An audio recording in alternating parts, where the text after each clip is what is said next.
ভারতের বিভিন্ন রাজ্য থেকে বাংলা ভাষাভাষী বিশেষ করে মুসলমান নাগরিকদের টার্গেট করে বাংলাদেশে পুশিন করছে ভারত। জোর করে বাংলাদেশে ফেরত পাঠানোর আগে তাদের উপর চালানো হয় অমানবিক নির্যাতন। সম্প্রতি সীমান্তে ফেনী নদী থেকে ভাসমান অবস্থায় উদ্ধার করা নারী পুরুষ সহ ৫ জন ভারতীয় সীমান্তরক্ষী বাহিনী বিএসএফ এর হাতে নির্মম নির্যাতনের বর্ণনা দিলেন।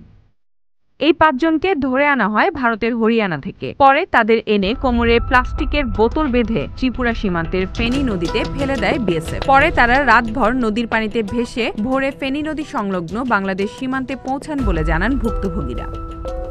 ২২ মে সকাল ৬টার দিকে রামগড়ের সীমান্তবর্তী ফেনীর সোনাইপুল এলাকা থেকে তাদের উদ্ধার করা হয়। উদ্ধারের পর তাদের প্রশাসনের হেফাজতে নেওয়া হয়।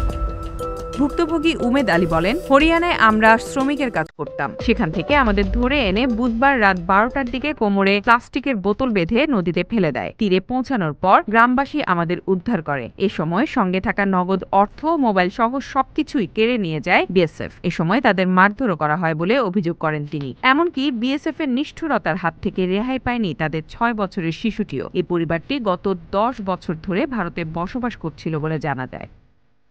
অথচ আটক বাংলাদেশিদের সাথে এ ধরনের নিষ্ঠুর আচরণের প্রতিবাদ জানিয়েছে জাতিসংঘ শরণার্থী বিষয়ক সংস্থা ইউএনএইচসিআর সহ আন্তর্জাতিক বিভিন্ন মানবাধিকার সংগঠন। তারা বলছে, যদি ভারতে কোনো অবৈধ বাংলাদেশি থাকে তাহলে তাদের যথাযথ আইনি প্রক্রিয়ায় ফেরত পাঠানো হোক। বাংলাদেশ সরকারের পক্ষ থেকেও ভারতের প্রতি এ আহ্বান জানানো হয়েছে। কিন্তু ভারত এ বিষয়ে কর্ণপাত না করে একতরফাভাবে প্রতিদিনই বিভিন্ন সীমান্ত দিয়ে শত শত বাংলা ভাষাভাষী মুসলমানদের পুশিন করছে।